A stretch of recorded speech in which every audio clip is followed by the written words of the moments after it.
여러분, 스몰 브랜드가 성공하는 공식이 완전히 바뀌었다는 걸 아시나요? 시간은 한정적이고 매일 정신없이 지나가는 상황 속에서 성공하는 브랜드는 도대체 어떻게 하고 있는 건지 궁금하실 텐데요.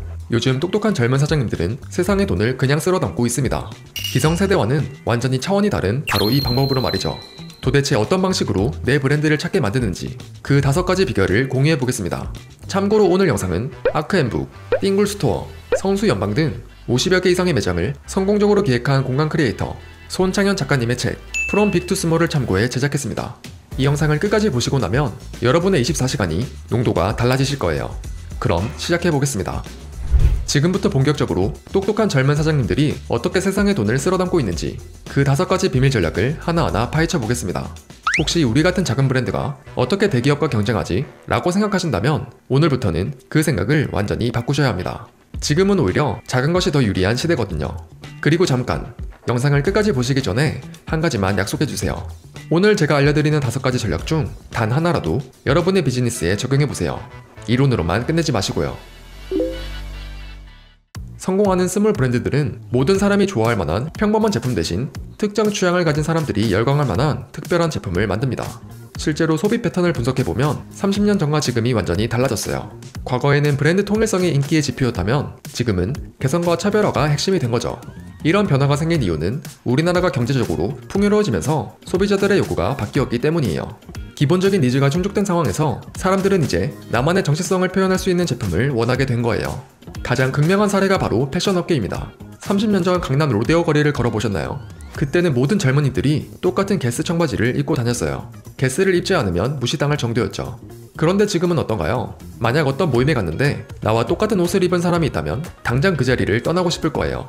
그래도 대중적인 제품이 더 안전하지 않나요? 니치한 제품은 시장이 작아서 위험하잖아요. 맞습니다. 니치 시장이 작을 수는 있어요. 하지만 경쟁도 적고 고객 충성도는 훨씬 높아요. 100명이 그냥 사는 제품보다 10명이 열광하는 제품이 더 지속 가능한 비즈니스를 만들어요. 커피 업계만 봐도 스타벅스는 분명 훌륭하지만 요즘 SNS에서 더 화제가 되는 건 작은 로스터리 카페들이죠.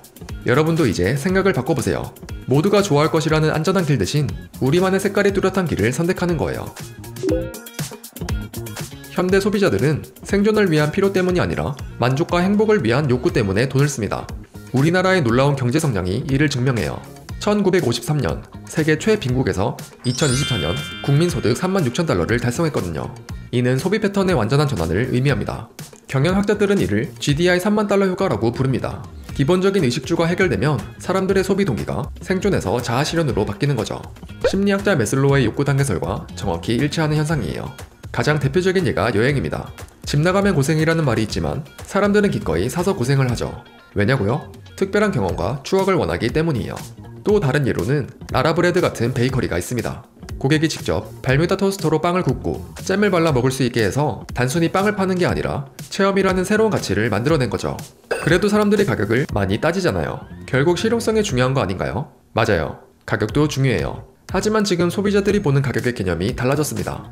단순히 돈의 액수가 아니라 가치 대비 만족도를 따지는 거예요. 5만원짜리 평범한 빵보다 3만원짜리 특별한 경험이 있는 빵을 선택하는 식으로요. 여러분도 이제 생각을 바꿔보세요. 내 제품이 꼭 필요한 사람이 아니라 내 제품을 갖고 싶어하는 사람을 타겟으로 하는 거예요. 성공하는 스몰 브랜드들은 매장 수를 늘리는 것보다 매장당 가치를 극대화하는 데 집중합니다. 이건 실제 수치로 증명할 수 있어요. 블루보틀이 2017년 네슬레에 인수될 때 매장당 가치가 약 160억 원이었어요. 반면 세계 1위인 스타벅스의 미국 내 매장당 가치는 약 65억 원이었죠. 무려 2.5배나 차이가 나는 겁니다. 이건 밀도의 법칙이라고 할 수 있습니다. 같은 공간, 같은 시간에 더 높은 가치를 창출하는 것이 핵심이에요. 마치 다이아몬드가 석탄보다 비싼 이유와 같습니다. 똑같은 탄소인데 구조의 밀도가 다르기 때문이죠. 스타벅스는 에스프레소 머신으로 빠르게 커피를 내려서 많은 고객을 받아요. 효율성을 추구하는 거죠. 반면 블루보틀은 주문하고 약 15분을 기다려야 커피가 나와요. 그런데도 고객들이 불평하지 않죠. 48시간 이내 로스팅한 원두만 사용하고 한 잔 한 잔 정성스럽게 드립으로 내려주거든요. 그러면 회전율이 떨어져서 오히려 수익이 줄어드는 거 아닌가요? 표면적으로는 그럴 수 있어요. 하지만 고객당 평균 구매 금액과 재방문율, 그리고 입소문 효과까지 고려하면 오히려 더 수익성이 높아져요. 무엇보다 브랜드 가치가 올라가면서 프리미엄 가격을 받을 수 있게 되거든요. 여러분의 비즈니스에도 적용해보세요.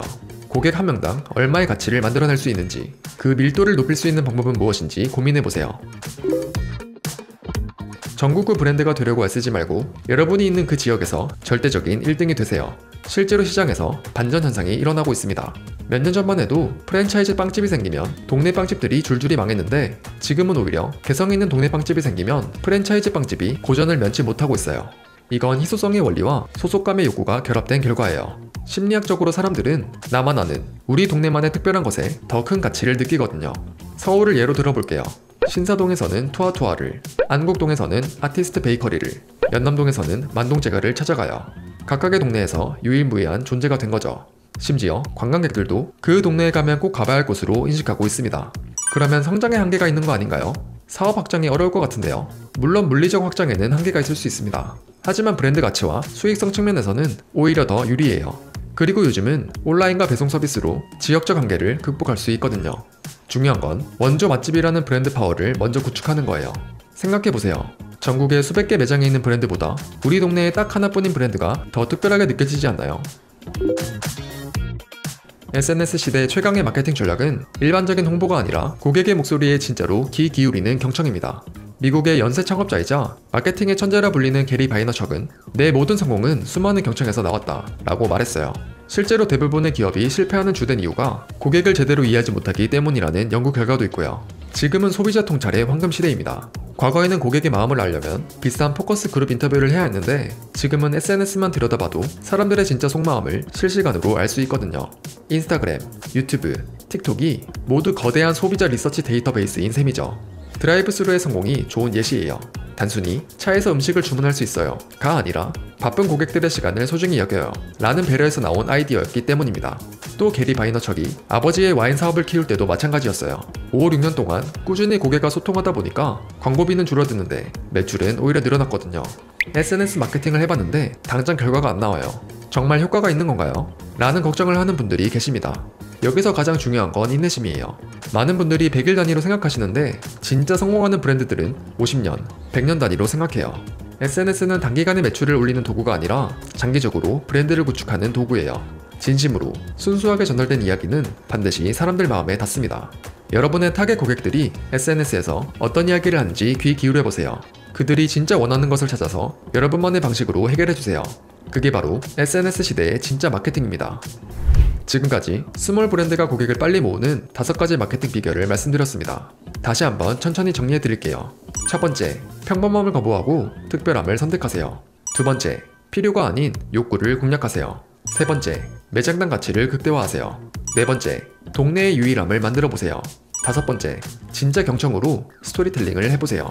50여 개 이상의 매장을 성공적으로 기획한 손창현 작가님의 책 제목처럼 우리는 지금 From Big to Small 시대의 초입에 서 있습니다.